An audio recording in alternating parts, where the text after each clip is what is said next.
on an all-new 2020.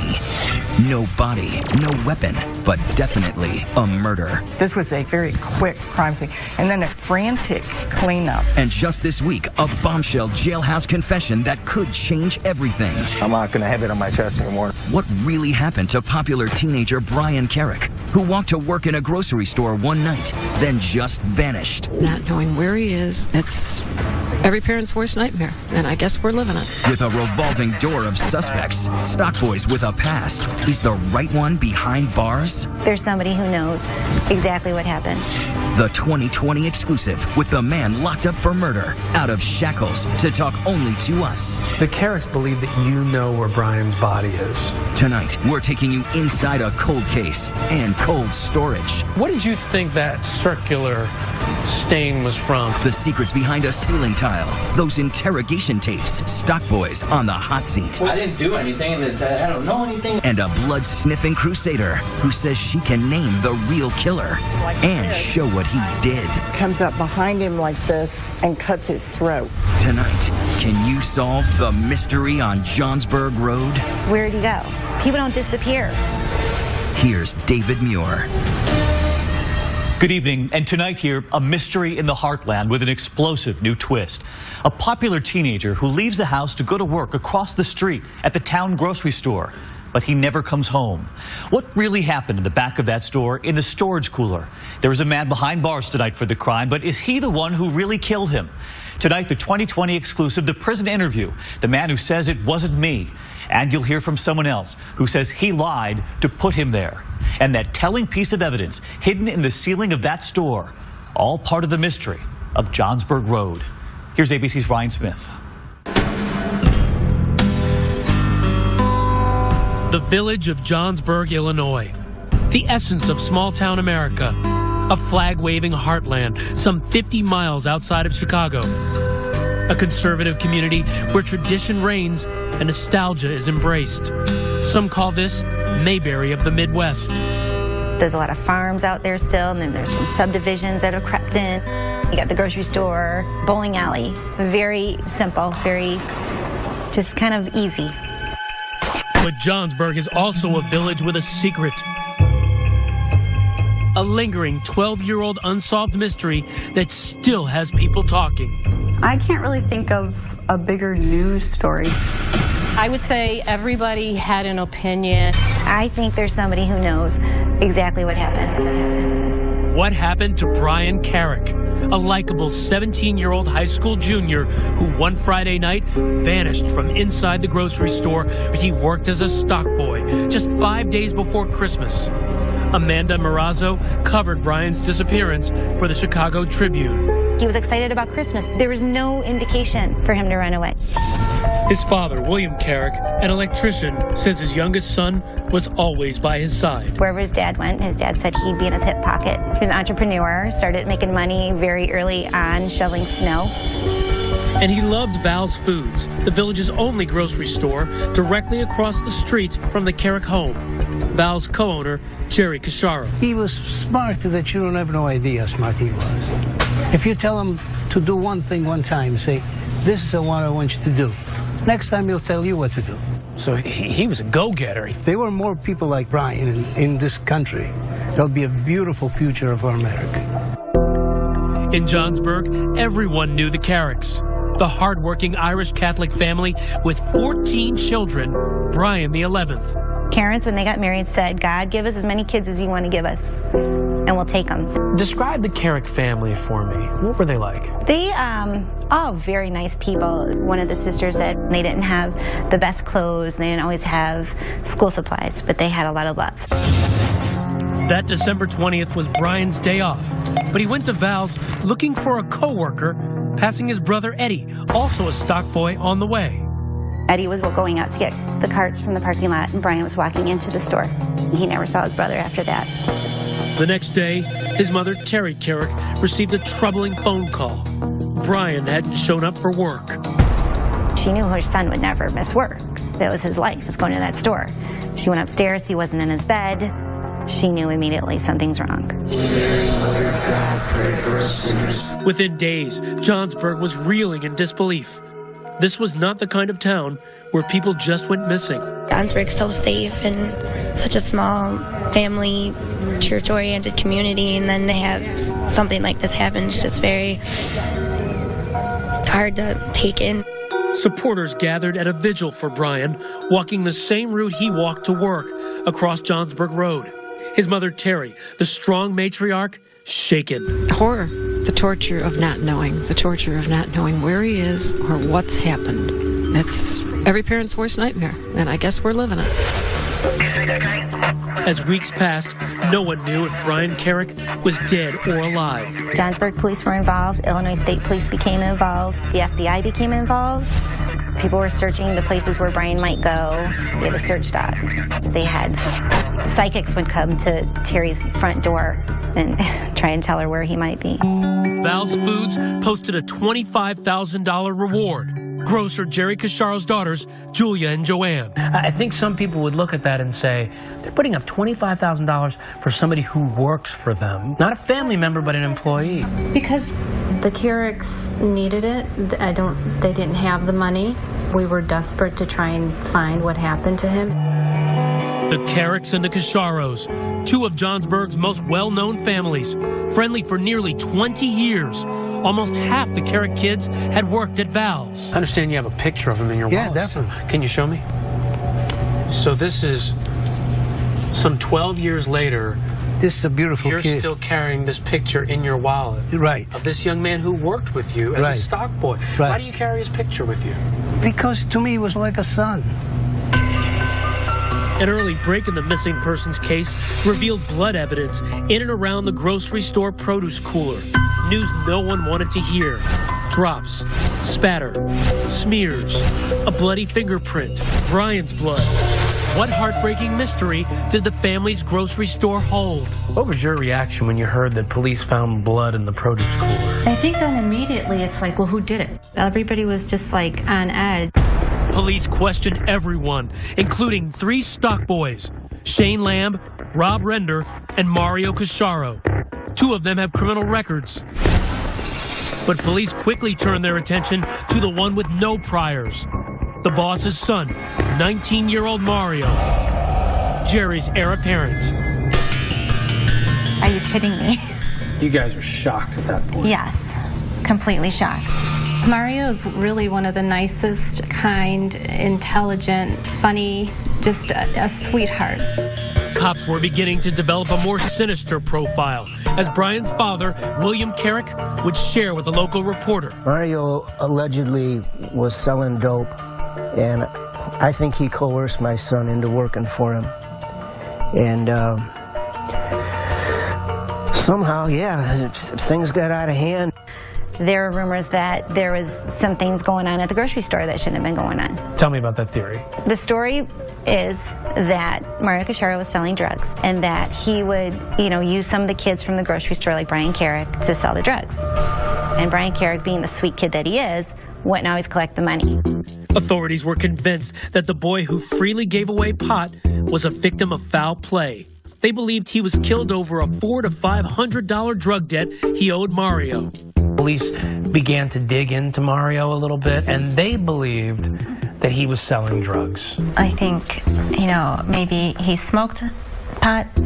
I think maybe him and his friends bought it and sold it to each other. I mean, you're talking about a very small amount.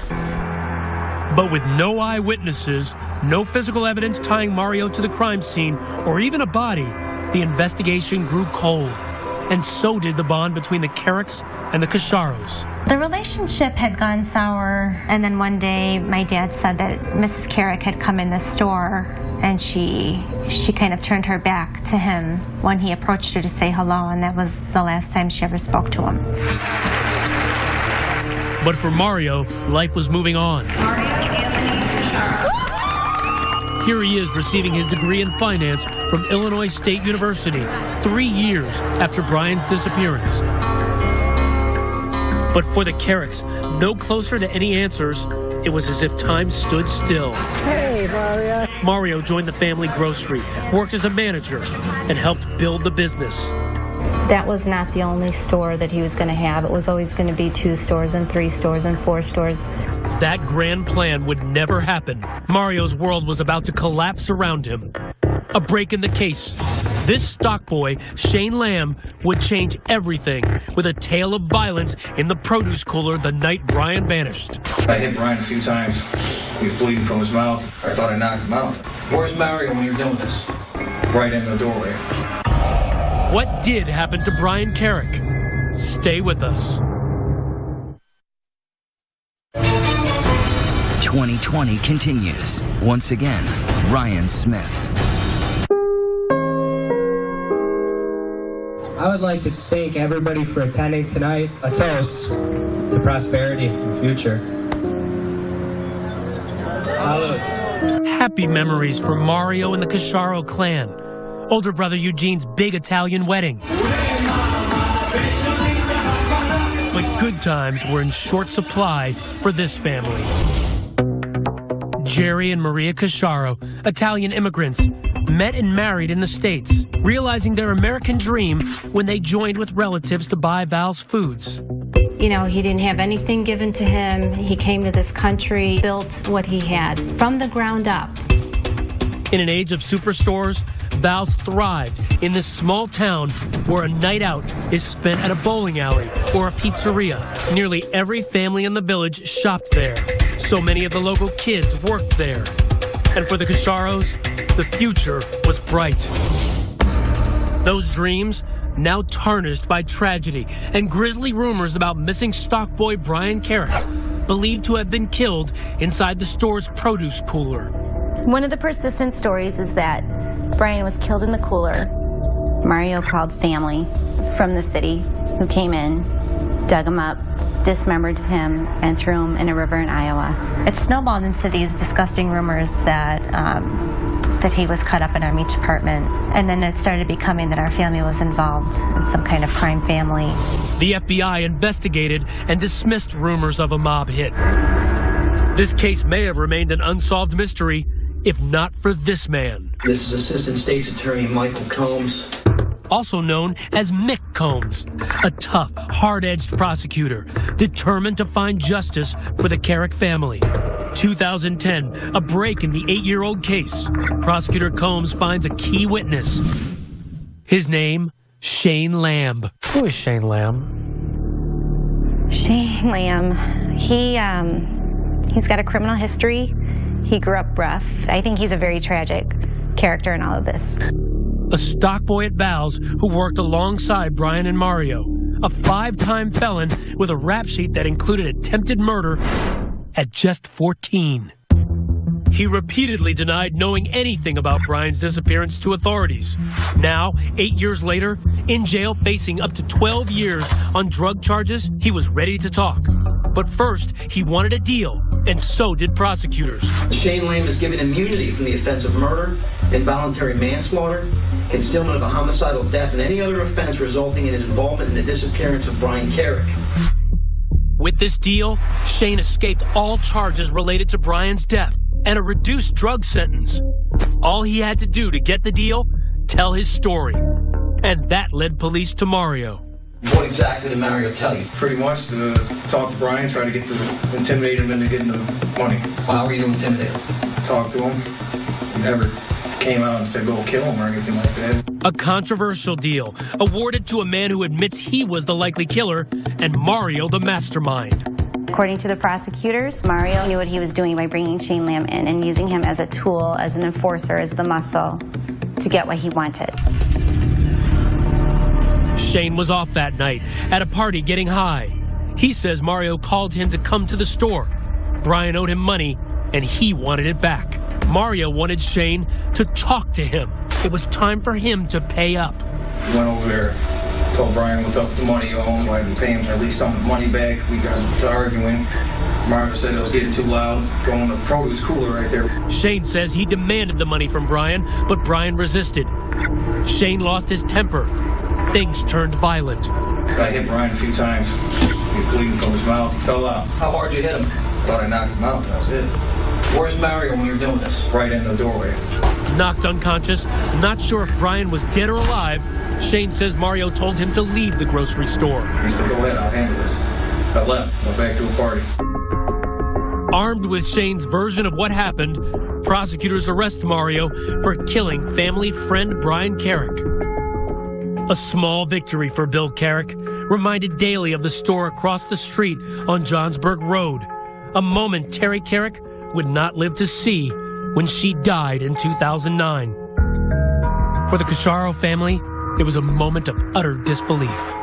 I wanted justice for the Carricks, but they got the wrong guy. Mario and Shane, the mastermind and the muscle, according to the prosecution's theory. Though Shane says Mario never laid a hand on Brian, never ordered him hurt, prosecutors insist he's guilty of the rare charge of murder with intimidation. To them, just by uttering the words, "talk to him," Mario Cacharo sicked a weapon of destruction on Brian and was responsible for everything that followed, including Brian's murder. Had you ever heard of this kind of charge before? No. Had it ever It's been very used rare. before? From my understanding, it hasn't. An aggressive move, the charge never before used in Illinois state history. Mario pled not guilty. The case goes to trial. After 12 hours, jurors were deadlocked, 11-1, in favor of the prosecution. A hung jury. Sometimes lay people struggle with one person being legally accountable for the actions of another. When you learned that it was a hung jury, what were you thinking? We're frustrated, just like the Carricks were. Prosecutors went after Mario again, vowing to retry him.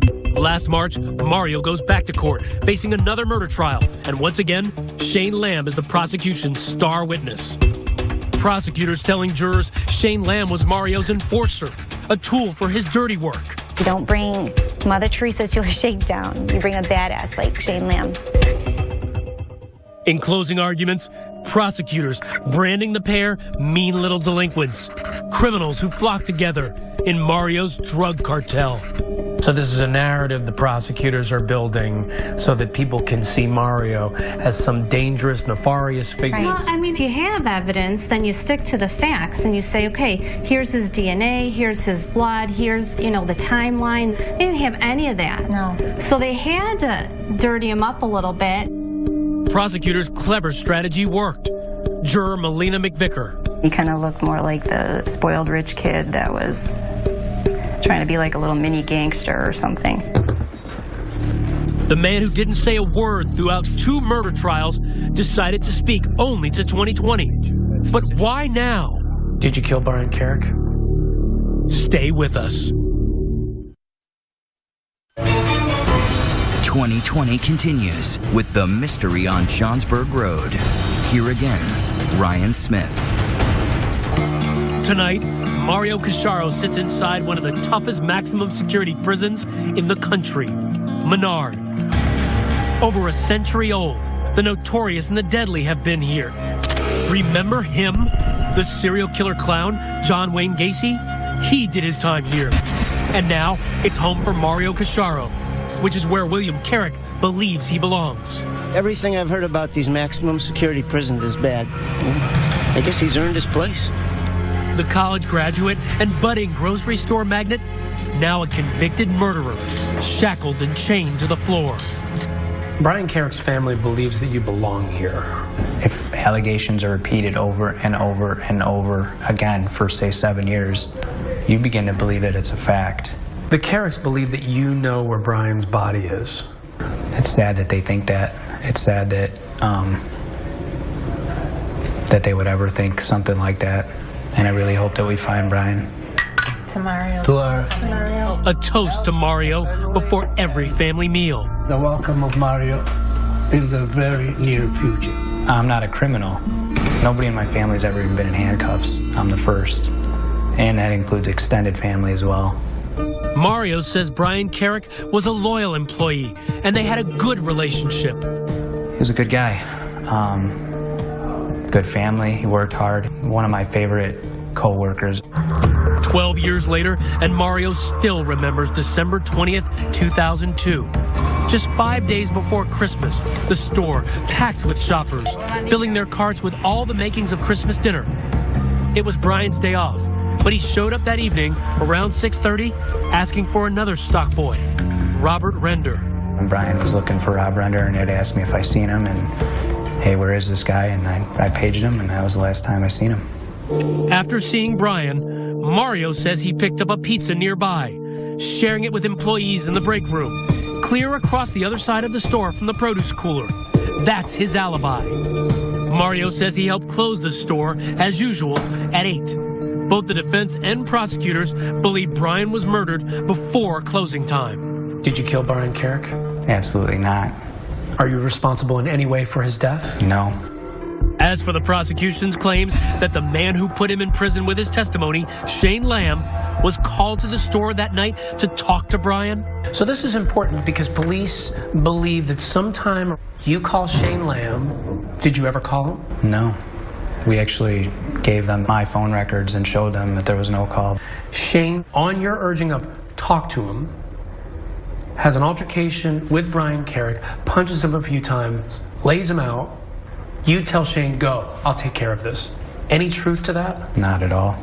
I didn't even see Shane in the building that evening. Why would I say, yeah, buddy, let me take care of this for you? I don't even know that kid. Let me just take care of a murder for you. Be serious, you know what I mean? He questions why anyone would believe he'd take a murder rap for Shane Lamb, who'd only worked at the store for a few months after a 2-year stint in juvie for attempted murder. But what about the witnesses who testified Mario sold pot? Did you ever sell drugs? There were times that when I was smoking pot that I would, I guess, sell people pot out of my personal stash, but it wasn't anything that it wasn't like a criminal enterprise. Did Brian ever sell pot for you? No. Did Brian ever owe you money from selling pot?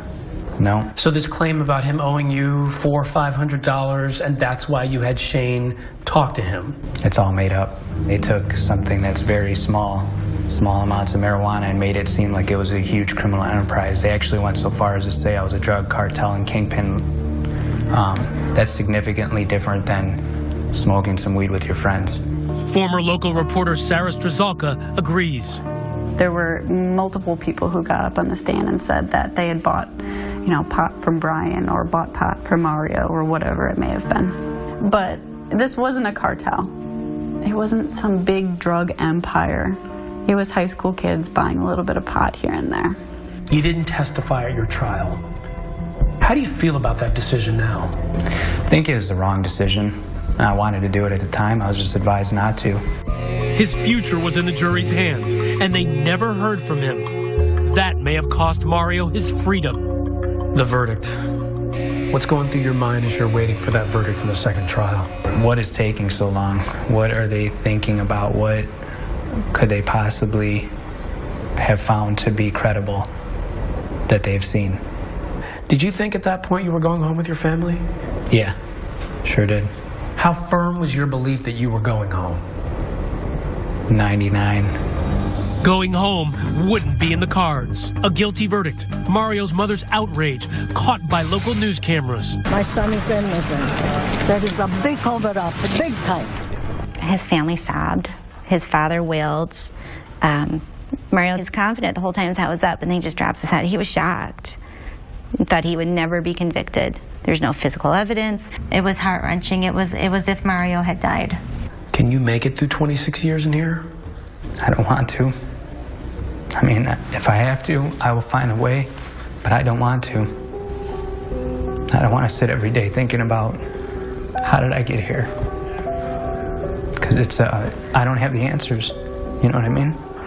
Enter this woman. Blood is on the store. She's uncovered a detail never brought to trial.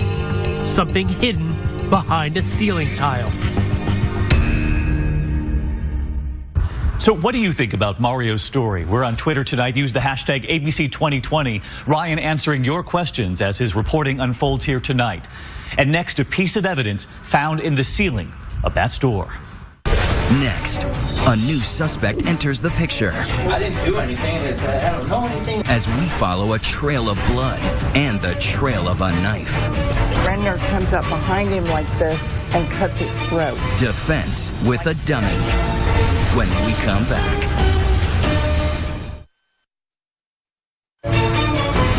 Once again, 2020 and Ryan Smith. They walk in silent protest, a family crusade to free 31-year-old loved one Mario, sentenced last November to 26 years for murder.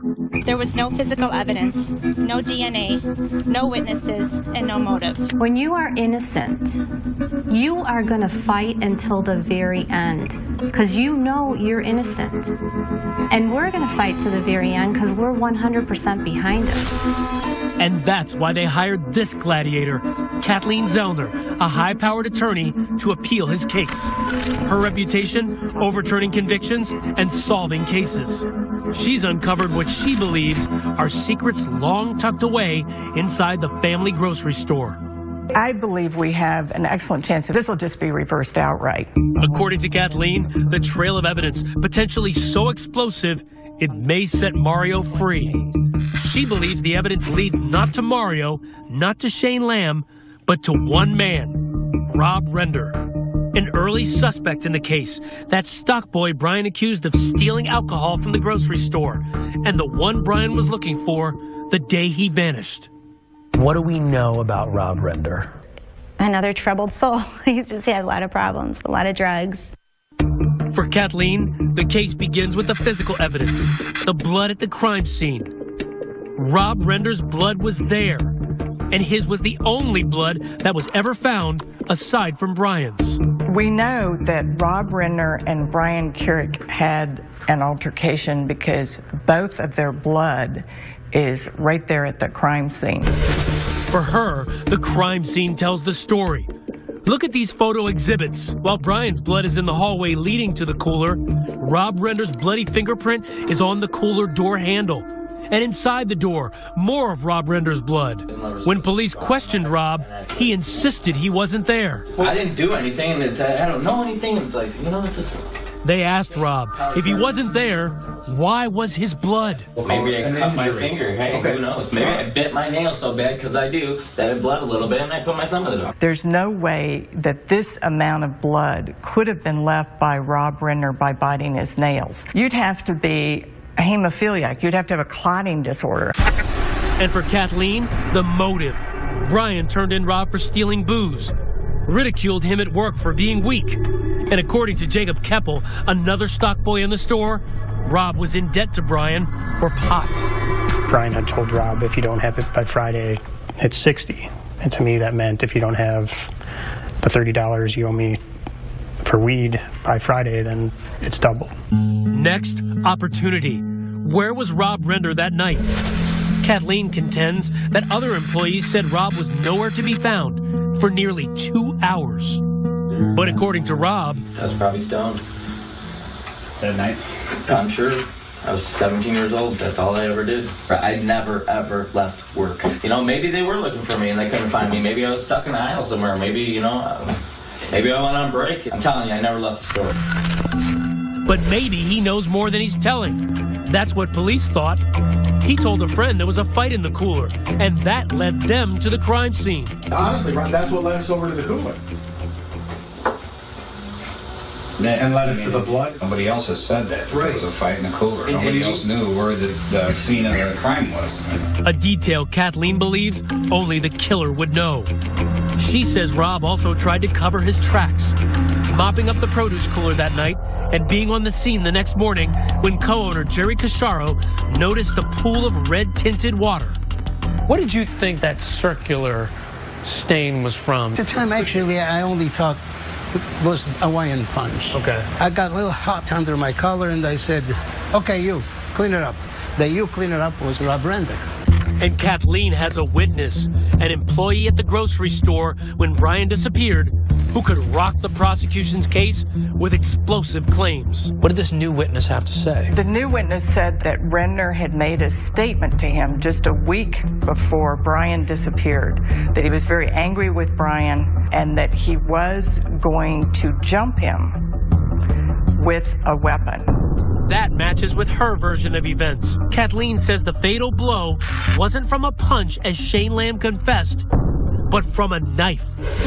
Tell me what you believe happened between Brian and Rob Render. I believe that Renner comes up behind him like this and cuts his throat, and in the process cuts himself. Then I believe that Brian starts falling forward and Renner grabs the door. That's why his thumbprint is on the door. And then he pushes him like this. Then he scrapes against those boxes. That's why the transfer blood is there. The attack is in the hallway. So we're all familiar with the blood evidence. And acting on a tip from this witness, Kathleen's investigators finding a piece of evidence in the police report. A pair of soiled underwear with a brownish red color. Kathleen thinks it may be blood. Mario's attorney, Kathleen Zellner, believes that what may have happened in this lady's bathroom could blow this case wide open. A stock boy coming in this bathroom about a month after Brian disappeared saw that there was a leak in this bathroom and saw that it led up to this panel. So he stepped on this toilet, lifted up this panel, and found a pair of men's underwear size small. A size similar to Rob. The underwear handed over to the police.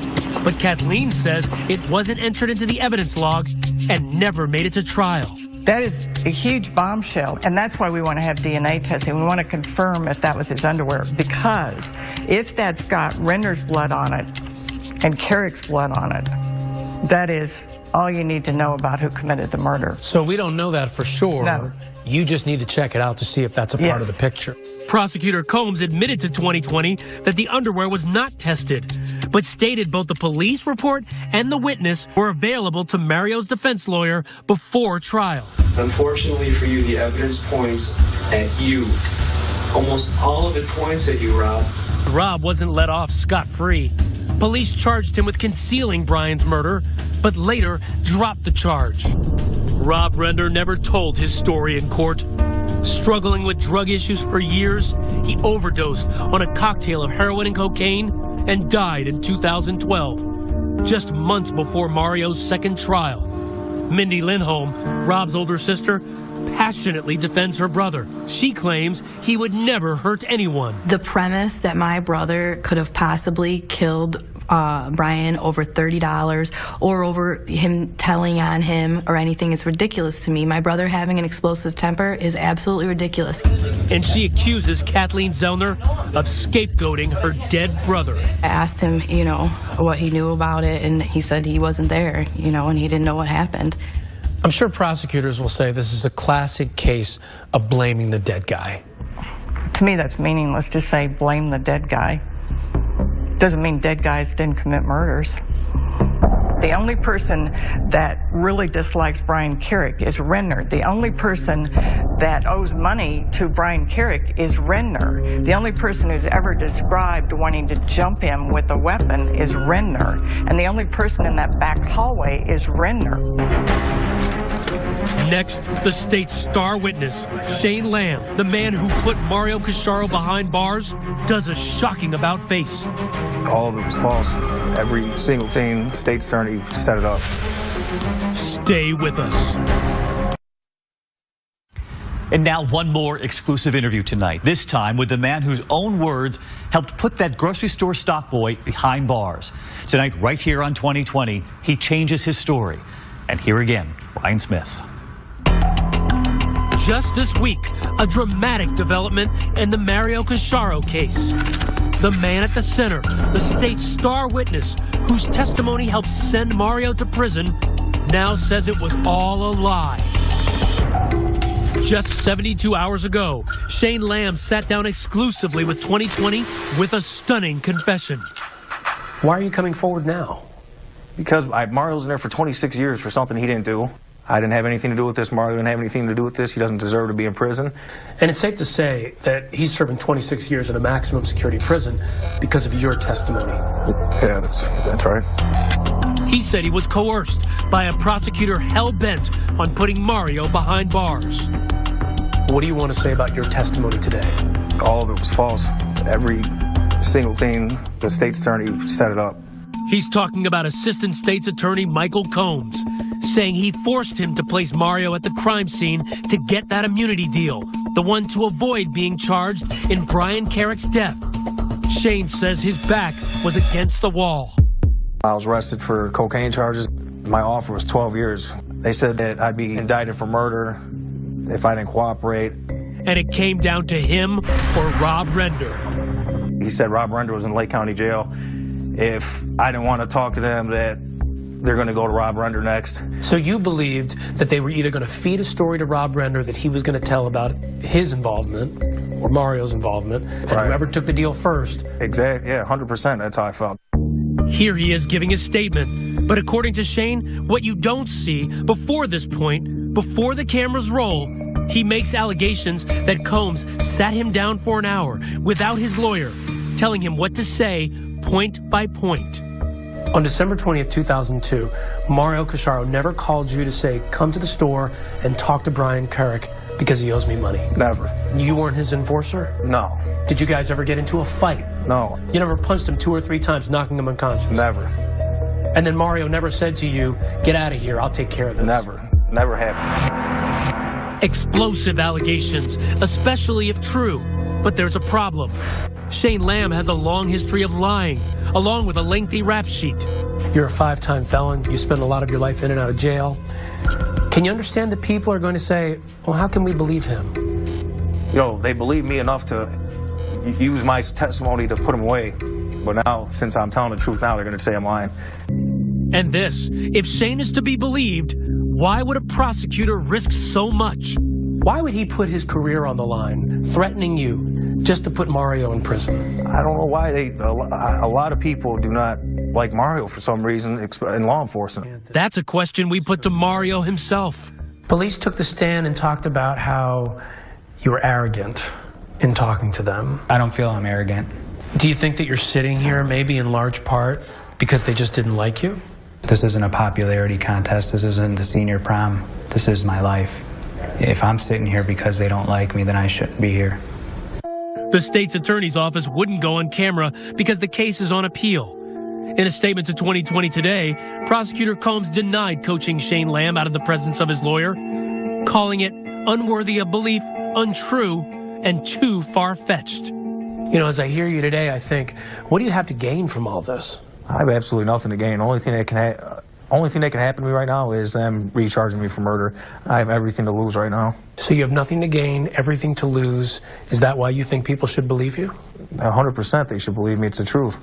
How does this change your defense of Mario? It dramatically changes it. I mean, I think the underwear that's been discovered, the witness statement about Renner's plan to attack Brian Carrick, combined with Shane Lamb recanting everything. He was the whole case. I mean, he was the only person that was responsible for Mario being convicted.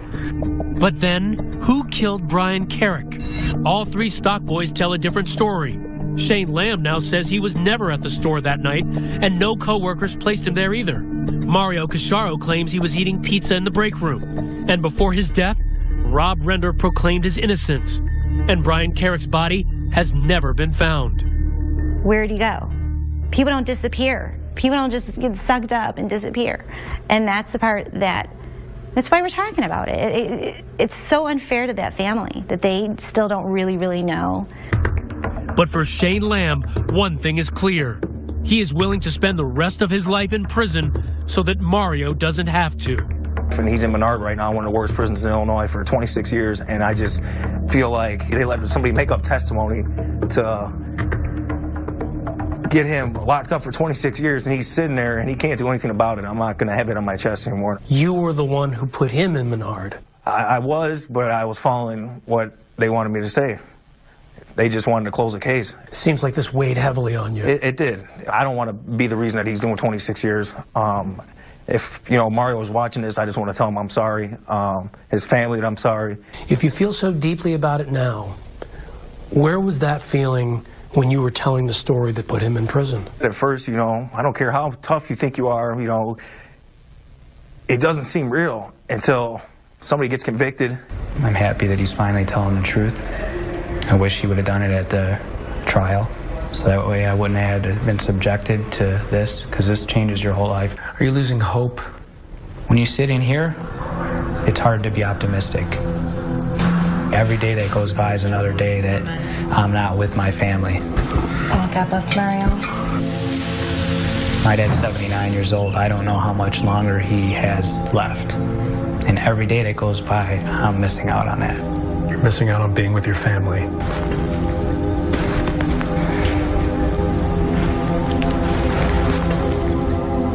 We lost Brian. We're not going to get him back. And then the only thing I can hope for is that I'll meet him again someplace. Two families in pain and seeking justice for their loved ones. But has justice been served? Where Brian Carrick is remains the mystery on Johnsburg Road. With that appeal now filed tonight, Mario Cacharo's legal team is hoping for a reversal of his conviction that would set him free. And we want to know this evening, what do you think should happen? Tweet us, use the hashtag ABC2020, and you can download the new ABC News app for more on this mystery tonight. I'm David Muir. For Elizabeth Vargas and all of us here at ABC News in 2020, have a good evening. Good night.